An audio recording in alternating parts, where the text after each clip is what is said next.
अस्सलामुअलैकुम दोस्तों और साथियों, उम्मीद है आप लोग खैरियत से होंगे। इस वीडियो में एक अहम सवाल का जवाब मिला है। वैक्सीनेशन को लेकर पाकिस्तानियों के जहन में दो सवालात बहुत ज़्यादा उनको तंग करते हैं। एक तो ये है कि उनके बच्चों को वैक्सीन लगनी चाहिए या नहीं लगनी चाहिए और कौन सी वैक्सीन लगनी चाहिए। और दूसरा जो सवाल है सबसे ज़्यादा जो पूछा भी जाता है और लोगों के जहन में भी आता है कि ये जो उन्होंने बूस्टर लगवाना है अपने बुज़ुर्गों को या ख़ुद को, तो क्या ये वही होना चाहिए कि जो उनको पहले वैक्सीन दो लगी हैं, या ये जो बूस्टर है ये कोई और भी हो सकता है। जहाँ तक पहले सवाल का जवाब है वो बड़ा मुश्किल है जवाब देना, क्योंकि उसमें मेरी जो अंडरस्टैंडिंग है वो बहुत मुख्तलिफ है उस अंडरस्टैंडिंग से जो गवर्नमेंट की पॉलिसी है या WHO की पॉलिसी है। और अगर मैं खुल के उसका इजहार कर दूँ तो नेक्स्ट डे आपको चैनल नहीं नज़र आएगा। तो मैं वेट कर रहा हूँ किसी ऐसी स्टडी का जो कम अज़ कम कुछ चीज़ों को वो साबित कर दे कि जो मेरे भी जहन में है बच्चों की वैक्सीनेशंस को लेके। और जिस दिन ऐसा होता है तो मैं ज़रूर आप लोगों से ये बात को मुकम्मल तौर पे शेयर करूँगा, क्योंकि हम उस चीज़ को नहीं कह सकते जो गवर्नमेंट और WHO की गाइडलाइन के बिल्कुल ख़िलाफ़ हो। दूसरा जो सवाल है वो भी बहुत अहम था, लेकिन अब उसका जवाब आ गया है। और ये जो जवाब आया है ये हुकूमती जो स्टडीज़ होती हैं पूरे दूसरे मुल्कों में, तो इसी तरह से अमेरिका में की जो गवर्नमेंट है उसने कुछ स्टडीज़ करवाई थी, उसके नतीजे के तौर पे ये बात सामने आई है। जैसे मिसाल मैं आपको देता हूँ कि हर साल इन्फ्लुएंज़ा या फ्लू की वैक्सीन लगवाते हैं हम अपने बुज़ुर्गों को। जब हम किसी फार्मेसी पे जाते हैं और वहाँ से जाके हम फ्लू की वैक्सीन लेते हैं तो हमें कोई नहीं पूछता कि पिछले साल या उससे पिछले साल इनको कौन सी वैक्सीन लगी थी, बल्कि वो सिर्फ ये सुन के कि फ्लू की वैक्सीन लगनी है तो कोई भी आपको वैक्सीन दे सकते हैं किसी भी कंपनी की। अभी जो स्टडी हुई है ये बाकायदा एक बड़ी स्टडी थी। अमेरिका की जो 10 बड़े शहर हैं वहाँ पे ये की गई है, उनके 10 मराकज़ में। और उन्होंने ये किया कि 458 जो लोग हैं उनको लिया गया, और ये वो लोग थे कि जिनको पहले से ही 2 डोजेज़ लग चुकी थी वैक्सीन की और कम अज़ कम 12 हफ्ते या 3 महीने हो चुके थे। इनमें से 458 थे, 458 थे, इनमें से 450 लोगों को 3 हिस्सों में तकसीम किया गया, हर एक को यानी 150 में, और उनके भी 3-3 हिस्से बनाए गए यानी 50-50। और उसके बाद इनको मुख्तलिफ कॉम्बिनेशन में यानी 9 कॉम्बिनेशंस बनते हैं, 9 कॉम्बिनेशंस बनते हैं कि जिन लोगों को फुल डोजेज लगी हुई थी एक ख़ास वैक्सीन की तो उनको बूस्टर दिया गया किसी और कंपनी की वैक्सीन का, या फिर कुछ लोगों को दिया गया उसी ही कंपनी की वैक्सीन का यानी बूस्टर डोज। तो उसके जो रिजल्ट आए वो बड़े मुख्तलिफ थे। अगरचे मैं तो बहुत दफ़ा आप लोगों को ये बता चुका हूँ कि ये जो मिक्स और मैच की स्ट्रेटजी है, यानी मिक्स किसे कहते हैं और मैच किसे कहते हैं। जैसे पाकिस्तान में साइनोफार्म किसी को 2 डोजेज़ लगी हैं और उसको बूस्टर भी अगर साइनोफार्म का लग जाए तो इसको हम कहेंगे कि ये मैचिंग स्ट्रेटजी है, कि आपको 2 जो पहले लगी थी तीसरी भी आपको वही लगी है, यानी मैच किया उन्होंने आपस में। और मिक्स स्ट्रेटजी किसे कहते हैं? मिक्स ऐसे होता है कि अगर आपको पहली 2 डोजेज साइनोफार्म लगी हैं और आपको 3 महीने गुजर चुके हैं यानी 12 हफ्ते, और उसके बाद आपको फाइज़र की, मॉडर्ना की, कैंसाइनो की या किसी भी और कंपनी की अगर वैक्सीन लग जाए तो इसको हम कहेंगे मिक्सिंग स्ट्रेटजी। यानी ये पूरी जो स्ट्रेटजी होती है इन दोनों को हम मिला के कहते हैं मिक्स एंड मैच स्ट्रेटजी। तो इन 450 लोगों को, जिनको 50-50 के 9 ग्रुप्स में तकसीम किया गया, इनमें से कुछ को दी गई वही वैक्सीन जो पहले लगी थी बूस्टर के तौर पे अब दी गई, और कुछ को दी गई डिफरेंट वैक्सीन, मुख्तलिफ वैक्सीन। रिज़ल्ट क्या सामने आया? सबसे पहला रिज़ल्ट तो ये सामने आया कि ये मुकम्मल तौर पे सेफ़ है, महफूज है,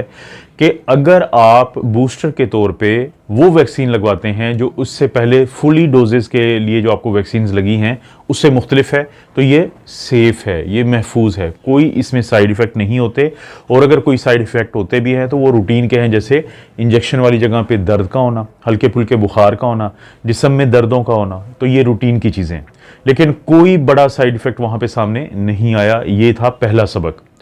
और दूसरा सबक ये देखा गया कि वो लोग जिनको मैचिंग हुई थी,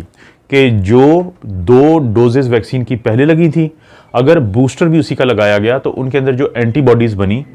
वो 4 से 20 गुना ज़्यादा बनी। लेकिन वो लोग, वो ग्रुप्स जिनको वैक्सीन का जो बूस्टर था वो मुख्तलिफ कंपनी का लगाया गया, वो एक मुख्तलिफ वैक्सीन थी जो पहले 2 लगी थी उनसे, तो उनके अंदर कितनी एंटीबॉडीज़ बनी, उनके अंदर 6 से 76 गुना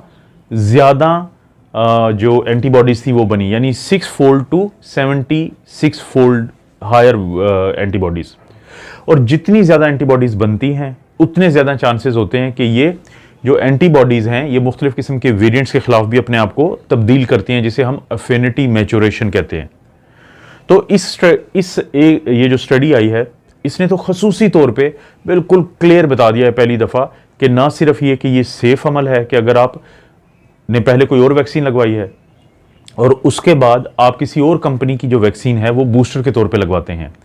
अगरचे इस स्टडी में भी एंटीबॉडीज़ का वो लेवल नहीं बताया गया कि जो सबसे सेफ समझा जाता है या जिस पे आपको सबसे ज़्यादा हिफाजत मिलती है वायरस के ख़िलाफ़, लेकिन जितनी ज़्यादा एंटीबॉडीज़ होंगी उतनी ज़्यादा वो आपके लिए कारआमद होंगी। और अगर आपने वैक्सीन का बूस्टर वो लगवाया है जो इससे पहले आपको नहीं लगा था, तो इस बात के काफ़ी ज़्यादा चांसेस हैं कि आपको 6 गुना से 76 गुना ज़्यादा एंटीबॉडीज़ बनेगी।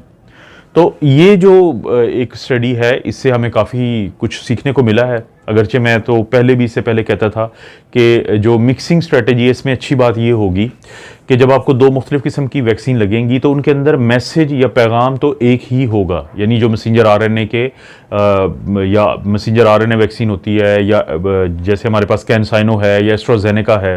तो जिनके अंदर वेक्टर लेके जाता है एक ख़ास किस्म के कोड को, जेनेटिक कोड को, तो दोनों सूरतों में स्पाइक प्रोटीन बनती है जिसके खिलाफ एंटीबॉडीज़ बनती है, यानी मैसेज सेम रहेगा,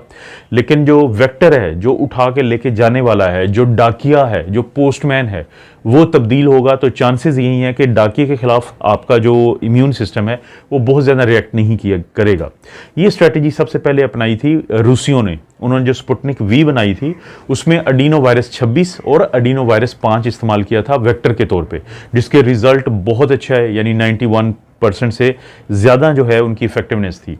कि अडीनो वायरस 26 इस्तेमाल होता है जॉनसन एंड जॉनसन में, अडीनो वायरस 5 इस्तेमाल होता है कैनसाइनो में, लेकिन उन्होंने इन दोनों को यकजा कर दिया था अपनी 2 डोजेस में,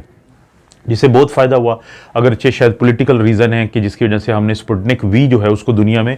पिटते हुए देखा है, हमें नहीं नज़र आया कि वो बहुत ज़्यादा आगे गई हो, और उसकी वजह शायद उस मुल्क की अपनी पॉलिसीज़ हैं जिसके ख़िलाफ़ हमेशा दुनिया के बाकी ममालिक जो है उनके अंदर एक रिजेंटमेंट होती है, एक गुस्सा होता है, तो वो उनकी किसी प्रोडक्ट को नहीं चलने देते।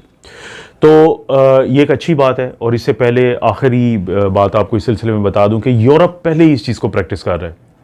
यूरोप में जब एस्ट्राजेनेका लगने के बाद ख़ास तौर पे नौजवान लड़कियों में क्लॉटिंग का इशू सामने आया, तो वहाँ पे ये स्ट्रेटजी अपनाई गई कि अगर किसी को एस्ट्राजेनेका लगी है तो उसके बाद उन्होंने उनको फाइज़र लगाई, जिसके बहुत अच्छे रिजल्ट निकले और कोई वहाँ पे किसी किस्म की सेफ्टी का इशू नहीं बना, किसी किस्म का कोई नुकसान हमें सामने नज़र नहीं आया। बल्कि यहाँ तक कि जो जर्मनी की चांसलर थी, जो अब नहीं रही हैं क्योंकि अब वो गवर्नमेंट में उनकी जगह पे कोई और आ चुका है, तो जब उनको पहली डोज लगी थी एस्ट्राजेनेका, उस मुल्क में बहुत ज़्यादा ये कहा गया कि क्योंकि क्लॉटिंग हो रही है, तो उस खातून ने भी फिर फाइज़र की लगवाई थी, जिसके बाद से वो ठीक हैं और उनका अच्छा इम्यून सिस्टम जो है बड़ा अच्छा उनका काम किया, जिसके ऊपर रिपोर्टिंग होती रही है पहले। तो कम से कम एक जो सवाल है, एक सवाल का जवाब हमें मिल गया जो पाकिस्तानी अक्सर पूछते थे। जैसे अब फ्लू की शॉट आप लगवाने जाते हैं और आपको ज़रूरी नहीं है कि आप बताएं कि मुझे फ़लाँ कंपनी की लगा दें, तो अब लगता ऐसे ही है कि जब भी यहाँ पे हमें बूस्टर की ज़रूरत पड़ेगी तो आपको ज़रूरत नहीं होगी ये देखने की कि पहले आपको कौन सी लगी थी और अब आपको कौन सी लगनी चाहिए, क्योंकि अगर आपको पहले वही लगती है जो पहले आपको 2 डोजेज़ लग चुकी हैं, फिर भी वो सेफ़ है, फिर भी किसी हद तक इफेक्टिव है, लेकिन अगर आपको कोई और मुख्तलिफ लगती है तो इसके बाद वो भी सेफ़ होगी। और जहाँ तक रहा दूसरे सवाल का जवाब, मेरी कोशिश होगी कि जब उसका कोई ऐसा जवाब मिलता है जो हमारे मुआशरे के साथ भी मैच करता हो। मिसाल के तौर पे पाकिस्तान में खुदा ना खासा अगर 2 या 3 बच्चों को कोई प्रॉब्लम बन जाता है वैक्सीन लगने से, तो ये हमारे जैसे मुल्कों के लिए बड़ा एक हसास मौजू है, लेकिन शायद बाहर के लोगों को बहुत ज़्यादा इन चीज़ों से फ़र्क नहीं पड़ता। और उसकी वजह क्या है? उसकी वजह बहुत बड़ी समझने की आपके लिए ज़रूरी ये है कि उन मुल्कों में जब बच्चों को प्रॉब्लम बनता है तो उनको फौरी तौर पे बेस्ट ऑफ द बेस्ट जो मेडिकल की सर्विसेज होती हैं वो मिल जाती हैं। हमारे जैसे मुल्कों में जब किसी बच्चे को कोई प्रॉब्लम बनेगा तो हमारे पास सहूलतें एक तो हैं नहीं, और अगर हैं भी तो वो बहुत लिमिटेड हैं और लोगों तक